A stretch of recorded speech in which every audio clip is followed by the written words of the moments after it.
हर्षित landmark, सपनों का घर जैसा आप चाहते हैं हम बनाते हैं। 1, 2 एवं 3 BHK ready position flats. Call 9827321321।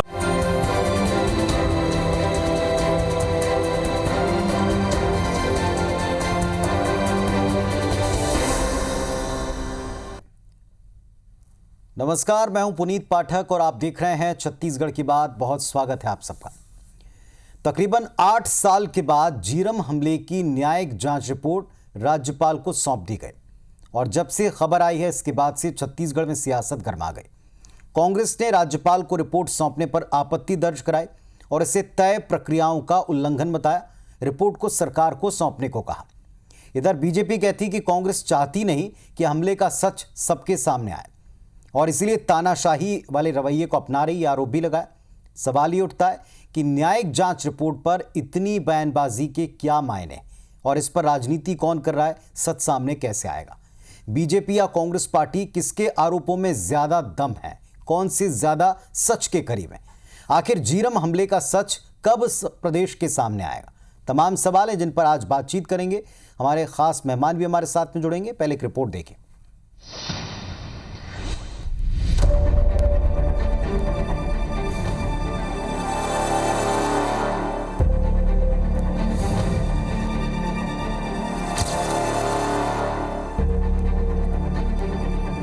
Notification में भी सरकार को जांच रिपोर्ट तय करने के लिए कहा गया था, मगर अचानक महामहिम राज्यपाल को जांच रिपोर्ट सौंपा गया है। कांग्रेस यदि आग बबूला हो रही है तो शायद उनकी कुछ जानकारी में हो। मैं मांग करता हूं कि उसको सार्वजनिक प्रकाशित किया जाना चाहिए।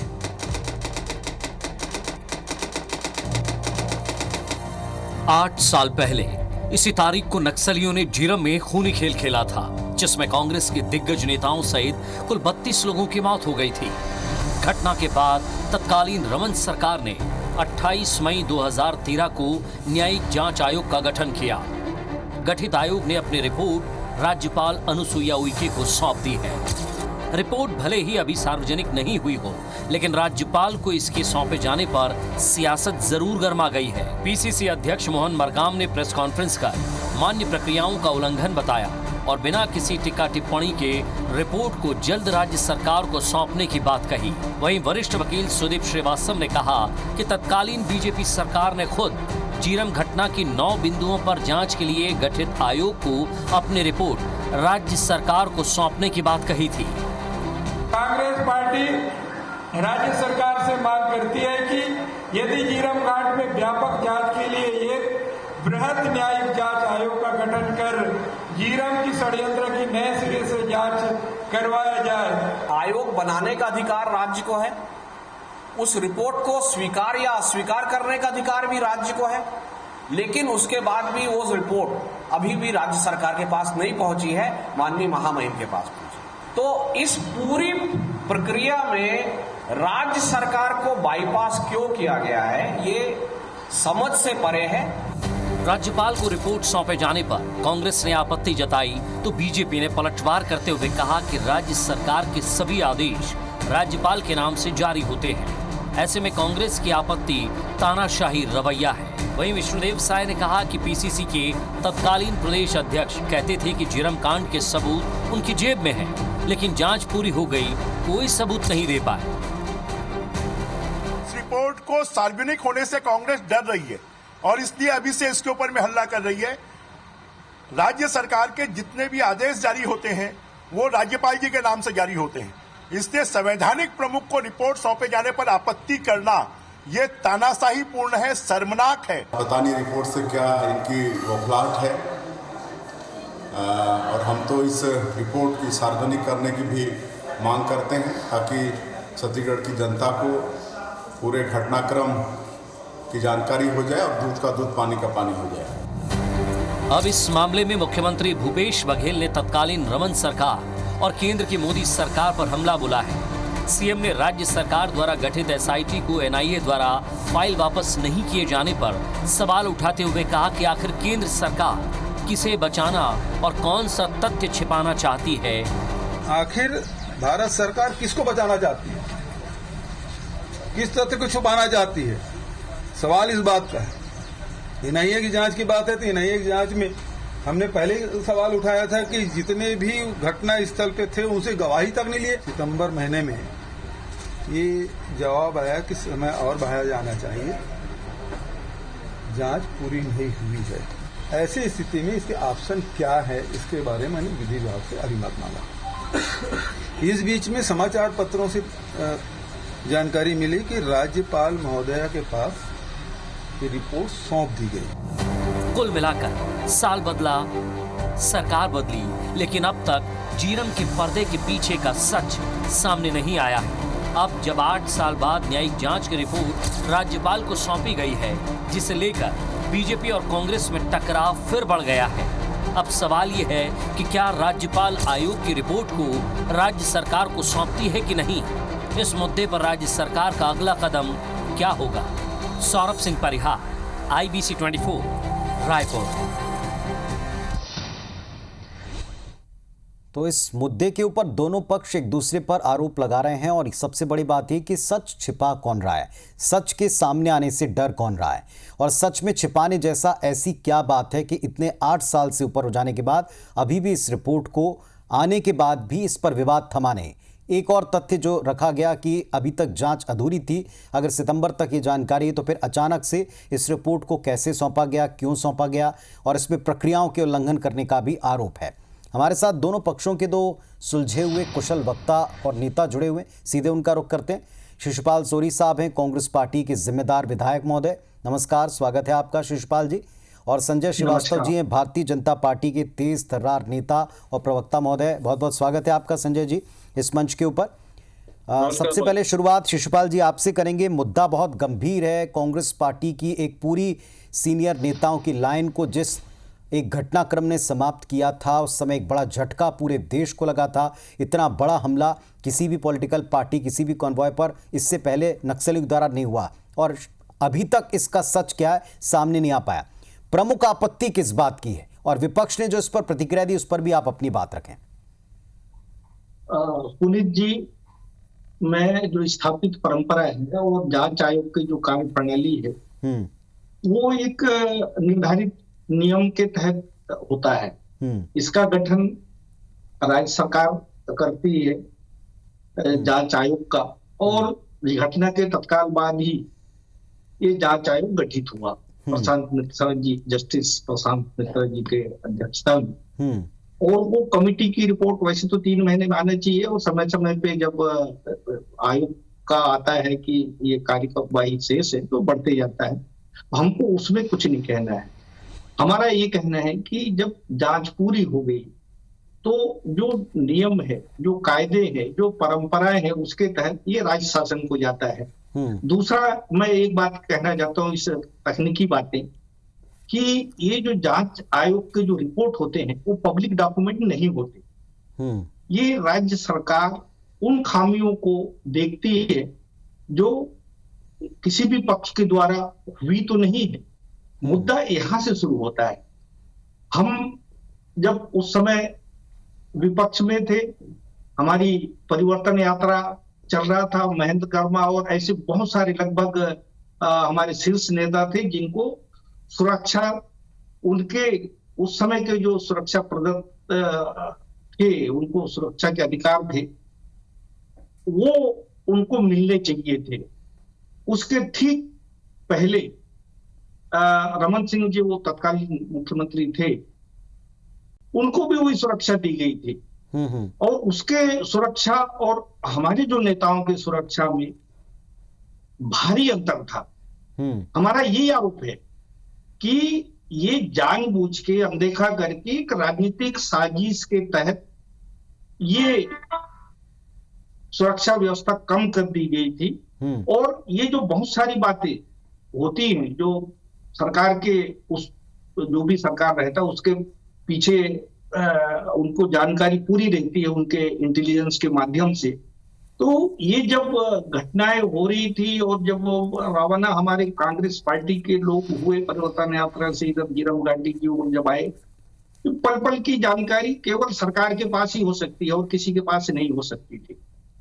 तो ये जो हमारा जो आरोप है, उस समय हमारे मुख्यमंत्री जी ने बहुत जोर शोर से इस बात को कही थी कि इसमें राजनीतिक षड्यंत्र की बू आ रही है और इस मुद्दे पे जांच होनी चाहिए। बाकी जो मुद्दे हैं वो तो है ही अपनी जगह, और इसमें बहुत सारे हमारे गवाह उस समय इस बात को प्रमाणित करने के लिए, अपनी बात कहने के लिए गवाह के रूप में हाजिर होने का अपना नाम भी दिया था, जिसमें उदय मुदलियार जी के, जो स्वर्गीय उदय मुदलियार जी जो उस समय शहीद हुए थे, उनके जो पुत्र है, जिसको अपने परिवार खोने का बहुत गम रहता है, कोई भी परिवार हो, वो एक घटना दुर्भाग्यपूर्ण है, उस परिवार के प्रति हम सबकी संवेदनाएं है। उन्होंने कहा कि राजनीतिक षड्यंत्र हुआ है, मेरे जो पिताजी है जी, आपकी बात को शिशुपाल जी, तो ये जो आरोप है इतने गंभीर है कि इस पे पूरी जांच होनी चाहिए थी और इस पे जो भी गवाह आ रहे हैं उन सबके बयान होने चाहिए थे। आपकी बात पे एक छोटी सी टिप्पणी मैं लेना चाहता हूं और आपको माफ कीजिएगा बीच में रोका। 3 प्रमुख बातें जो सरकार के मुखिया भी कहते हैं, उनका कहना यह कि एक तो राजनीतिक षड्यंत्र के एंगल से जांच नहीं हुई, दूसरा जांच अधूरी रही, तीसरा सारे लोगों के बयान भी नहीं लिए गए, मतलब जो भी जांच हुई उसमें भी सारे लोग कवर नहीं हुए जिस भी तरह की जांच हुई। रिपोर्ट क्या है ये अब तक सार्वजनिक नहीं है, इस पर कोई टिप्पणी करना बनता नहीं, लेकिन क्या वो सच जो प्रदेश और देश जानना चाहता है उसकी उम्मीद कांग्रेस पार्टी करती है इस रिपोर्ट से? बिल्कुल करना हम करते हैं और उस समय से हमारी मांग रही है कि सारे मुद्दों पे तथ्य आने चाहिए और उन तथ्यों को जनता को भी जानने का हक है। किंतु जैसा मैंने बताया कि कोई भी दस्तावेज 2 तरह के होते हैं, पब्लिक दस्तावेज, प्राइवेट दस्तावेज, और ये जो दस्तावेज होता है बहुत गोपनीय स्वरूप का होता है जांच आयोग का, तो ये सबसे पहले गवर्नमेंट को जाता है। गवर्नमेंट उसको विभिन्न एंगल से देखता है कि कोई अपूर्ण तो नहीं है, पूर्ण अगर है तो उसके और कुछ लीगल इश्यूज, कुछ ऐसे इश्यूज तो नहीं है। तो ये अधिकार सरकार की है। ये उसके बाद जब हम किसी बात को विधानसभा में रखते हैं, उसके बाद आखिरी जो निर्णय और उसकी जो सहमति के लिए जाता है राज्यपाल को। ये स्थापित परंपरा है और जांच आयोग भी मैंने कहा कि एक नियम के तहत ही बनता है, नियम के तहत ही चलता है, नियम के तहत ही काम होता है। ठीक है, तो मैं इस पर एक टिप्पणी ले लूं, मैं इस पर एक प्रतिक्रिया ले लूं। संजय जी, क्या प्रक्रियाओं का उल्लंघन हुआ है इस पूरे मामले में? बीजेपी कहती है कि कोई उल्लंघन नहीं हुआ, लेकिन सरकार का और कांग्रेस पार्टी का मानना है कि इसमें सरासर उल्लंघन हुआ है। दूसरा, उनका यह भी कहना है कि एक अधूरी जांच, एक अधूरा एक एंगल जो प्रमुख था उसे छोड़ी गई, इसके बाद हुई जांच, जितने लोग इन्वॉल्व थे उनके भी बयान पूरे नहीं हुए, इसके बाद जांच रिपोर्ट। क्या कहना बीजेपी का इन चारों बिंदुओं पर? देखिए पुनीत जी, बड़े दुर्भाग्य के साथ में कहना पड़ता है कि जिस झीरम मामले में जो 25 मई 2013 को घटित हुआ, जिसमें कांग्रेस का शीर्ष नेतृत्व तो नहीं रहा जिन्होंने अपनी शहादत दी। कांग्रेस लगातार ईमानदार दिखाई नहीं देती है। लगातार सवाल पर सवाल खड़ा करना, शंका पर शंका खड़ा करना, चाहे मोदी जी की सरकार पर हो, चाहे डॉक्टर मनमोहन सिंह की तत्कालीन सरकार पर हो। सबसे पहले मैं ये बताना चाहूंगा, शायद आपको भी जानकारी होगी कि उस समय यूपीए की सरकार थी और जिस एनआईए की जांच पर ये सवाल करते हैं, एनआईए को ये मामला सौंपने का काम भी यूपीए की तत्कालीन सरकार ने दिया था। दूसरा विषय यह है कि जो अभी जिस विषय पर चर्चा हो रही है कि राज्यपाल जी को जो रिपोर्ट सौंपी गई है, देखिए मेरा स्पष्ट मानना है कि न्यायिक आयोग के जो प्रमुख है, जिन्होंने अपने अधिकार के तहत महामहिम राज्यपाल जी को जो रिपोर्ट सौंपी है, मुझे पूरा विश्वास है कि उसके पहले कहीं न कहीं उनकी जो संवैधानिक अधिकार हैं, उनके न्यायिक जो पहलू हैं, उस पर कहीं न कहीं मुख्य न्यायाधीश ने जिन्होंने अपनी रिपोर्ट सौंपी है, इस आयोग के प्रमुख ने इस पहलुओं पर निश्चित तौर पर विचार किया होगा कि क्यों वो राज्यपाल जी को अपनी रिपोर्ट सौंप रहे हैं। तो मुझे लगता है कि एक परंपरा चल रही है, इसलिए हम इस तरह की चीजों को करें, मुझे ऐसा नहीं लगता। दूसरा विषय यह है कि जैसा कि अभी एक बाइट में दिखाया गया, ये कहा गया कि वास्तव में जितने भी सरकार के आदेश रहते हैं वो महामहिम राज्यपाल जी के आदेश के अनुसार ही जारी होते हैं, और वो जो 28 मई 2013 को भी जो आदेश जारी हुआ था, इस जांच का हुआ था, वो भी इसी तरीके से महामहिम के माध्यम से हुआ था। तो यदि मुझे ऐसा लगता है, जैसा मैं समझता हूं व्यक्तिगत तौर पर, कि न्यायिक जांच आयोग के प्रमुख ने ये संवैधानिक अधिकार के तहत कि शासन नहीं, जिनके आदेशानुसार जिनके माध्यम से ये रिपोर्ट सौंपी, ये जांच कमेटी बनी है, उनके माध्यम से ही इस रिपोर्ट को उन्होंने सौंपा है और सौंपने के बाद ये रिपोर्ट सरकार को जाएगी निश्चित रूप से। ऐसा नहीं कि राज्यपाल जी के पास ही रखी जाएगी। तो मुझे लगता है इसमें कहीं कोई अंतर नहीं। दरअसल ये है, विषय ये है कि कांग्रेस को कभी न तो न्यायालय पर विश्वास रहा, न किसी संवैधानिक प्रमुख पर कभी विश्वास रहा, यहां तक कि हमने ये देखा कि जब ये चुनाव हारते हैं तो इनको ईवीएम पर भी विश्वास नहीं करता है। चलिए मैं खुले आरोपों पर आऊंगा संजय जी, मैं खुले आरोपों पर आऊंगा। आपने जो 2 बिंदु कहे उस पर भी मैं सोरी साहब का रिएक्शन लूंगा कि न्यायिक जांच आयोग के प्रमुख ने पहले सारे कानूनी पहलुओं के बारे में सोचा होगा, तब ये कदम उठाया होगा, और दूसरा अगर उन्होंने ऐसा किया तो इसका रीजन होगा। उस पर प्रतिक्रिया लूंगा। शिशुपाल सोरी साहब, सीधा जो उत्तर दिया संजय जी ने, मैं उस पर आपकी पहले प्रतिक्रिया चाहूंगा कि एक न्यायिक जांच के प्रमुख ने अगर राज्यपाल महोदय को यह रिपोर्ट सौंपी है तो फिर उन्होंने सारे पहलू जांचे होंगे, और अगर ऐसा किया तो उसके पीछे उनका कोई तर्क, कोई वजह रही होगी। पुनीत जी, ये निश्चित हमको न्याय प्रक्रिया पे, न्याय आयोग पे भरोसा है। हम उसी भरोसे के आधार पे कह रहे हैं कि न्यायिक प्रक्रिया में सबके अपने अधिकार क्षेत्र बने होते हैं। बहुत सारे ऐसे मामले होते हैं जो छोटे लोअर कोर्ट में जाते हैं, कुछ हाई कोर्ट में, सुप्रीम कोर्ट में। प्रशासनिक व्यवस्था की जो बात है श्रीवास्तव जी ने जो कही, तो राज्यपाल एक सर्वोच्च संवैधानिक मुखिया है, उनके नाम से ही सारे कार्य होते हैं। मुख्यमंत्री किसी चपरासी का भी ट्रांसफर होता है, राज्य शासन करती है तो राज्यपाल के नाम से होता है। तो कार्य जो शासन का काम चलता है राज्यपाल के नाम से, किंतु जो निर्णय होते हैं ये अलग अलग फोरम पे होते हैं। तो ये जो न्यायिक आयोग का जो पे विचार होने हैं, ये सरकार के पास होता है।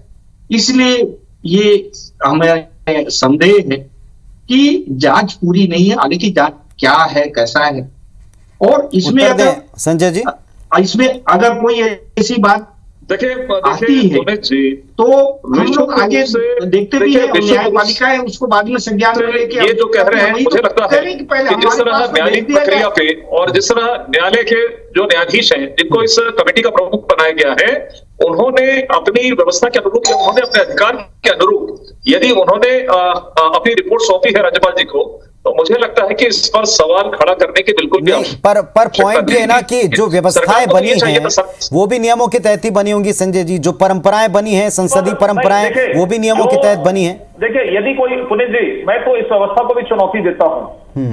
यदि कोई पुरानी परंपरा यदि गलत तरीके से चल रही है, मैं इस बात को कहता हूं कि यदि मुख्य न्यायाधीश या जो भी न्यायाधीश ने, जो उस न्याय आयोग के प्रमुख हैं, उनको यदि एक जांच आयोग का प्रमुख बनाया गया है, मेरा जो कथन है और मेरा जो मानना है कि निश्चित रूप से वो रिपोर्ट उनके ऊपर के ही जो अधिकारी है कहना चाहिए, जो संवैधानिक प्रमुख है उनको जाना चाहिए। ठीक है, अब एक कानून के जानकार का रिएक्शन है, उस पर मैं आपकी बात मैं सुनना चाहूंगा। बीजेपी की बात, कानून के जानकार, उनको भी आपने पैकेज में सुना होगा, रिपोर्ट में उनका साफ कहना है कि इसमें ऐसा लगता है इस पूरी प्रक्रिया में कि इसमें सरकार को बाईपास करने की कोशिश हो रही, और क्यों, और इस पर सवाल सरकार ने भी उठाए।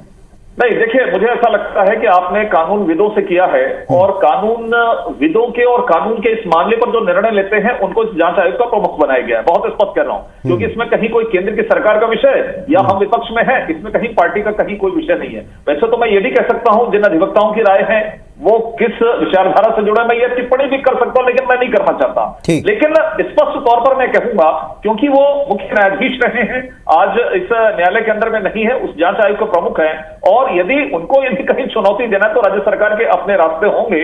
लेकिन अभी जो विषय, बड़ा गंभीर विषय जीरम का, जिस जीरम के नाम पर कांग्रेस अपनी बेईमानी दिखा रही है लगातार, मैं तो ये प्रश्न करना चाहता हूँ शोरी जी से, मैं आता हूं उसी खुले आरोप पर। बहुत राजनीतिक आरोप प्रत्यारोप लग रहे हैं।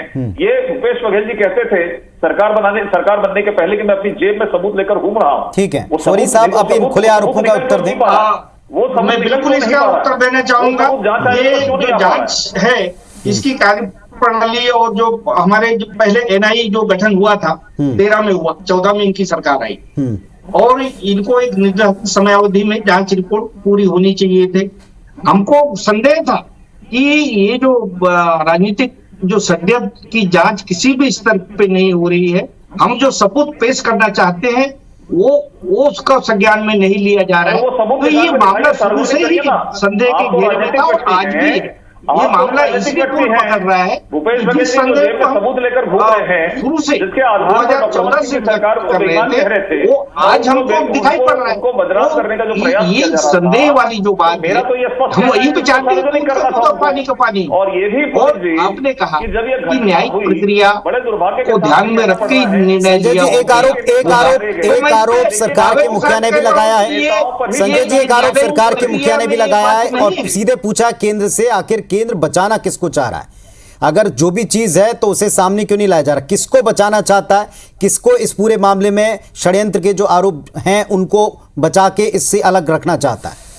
यह आरोप है केंद्र के ऊपर। देखिए पुनीत जी, ये तो बचपना है। मैंने कहा ना, ये तो मदहोशी के आलम में बयान देने वाले लोग हैं कि मोहन मरकाम जी बैठ जाते हैं, कभी भूपेश बघेल जी बैठ जाते हैं। ये देश जो है संविधान, कानून और नियमों के तहत चलता है। यदि आपने भी तो कहा था ना, आप यदि इतने जिम्मेदार हैं, आप केंद्र पर आरोप लगा रहे हैं, क्या आप इस चीज से मुकर सकते हैं कि भूपेश बघेल जी जब प्रदेश कांग्रेस के अध्यक्ष थे, उन्होंने कहा था मेरी जेब के अंदर में सबूत है, वो सबूत निकल क्यों नहीं पा रहा है? हाथ कहां अटक गया? किस जेब में अटक गया है? ठीक है, सॉरी सर, जेब में अटक गया है। तो देखिए, केवल आपकी नासमझी, आप यदि राजनीतिक लाभ अपने नेताओं की शहादत पर भी आप राजनीतिक लाभ लेना चाहते हैं, बहुत ऊपर 1000 आदमी जवान हमारे प्रक्रिया पैरामिलिट्री फोर्स से लेकर पूरे नीचे तक, और हमारे यहाँ कितने लगे थे? और शायद तो ये यही से शुरू होता है और यही से संदेह होता है। और जिस हिसाब से बाद में जो हमने सूची दी गवाहों की, उसके बयान नहीं लिए प्रयास करते हैं। ये संदेह करने का क्या कारण नहीं है? हम तो कहते हैं कि इसका दूध का दूध पानी का पानी हो जाए, और मैं दावे के साथ कहता हूँ। ठीक बात है, लेकिन इन संदेहों का समाधान, सबसे बड़ा प्रश्न ये है शिशुपाल जी, क्या इन संदेहों का समाधान उस रिपोर्ट में है जो राज्यपाल महोदया को सौंप दी गई है? क्या समाधान उस रिपोर्ट में है जिस षड्यंत्र की तरफ इशारा बार बार होता रहा है? एक प्रश्न अभी भी उठाया जा रहा है कि इसमें बचाया किसको जा रहा है। एक प्रश्न ये भी उठाया जा रहा है कि प्रक्रियाओं को क्यों इस तरह बनाया गया, पुरानी प्रक्रियाओं को छोड़ बाईपास क्यों किया गया। और एक तर्क और भी सामने आया कि ऐसा करने वाले लोग संविधान को, कानून को और प्रक्रियाओं को भलीभांति समझते हैं, तो क्या ये परिवर्तन आवश्यक था? सवाल कई है, लेकिन जनता को बस उस सच का इंतजार है जो इस षड्यंत्र का पर्दाफाश करे, अगर हुआ था तो। चलिए, ये इंतजार कब तक खिंचता है, अगला कदम क्या होता है, ये भी प्रदेश के सामने जल्द आएगा। बहुत शुक्रिया आप दोनों का अपने पक्ष रखने के लिए। नमस्कार।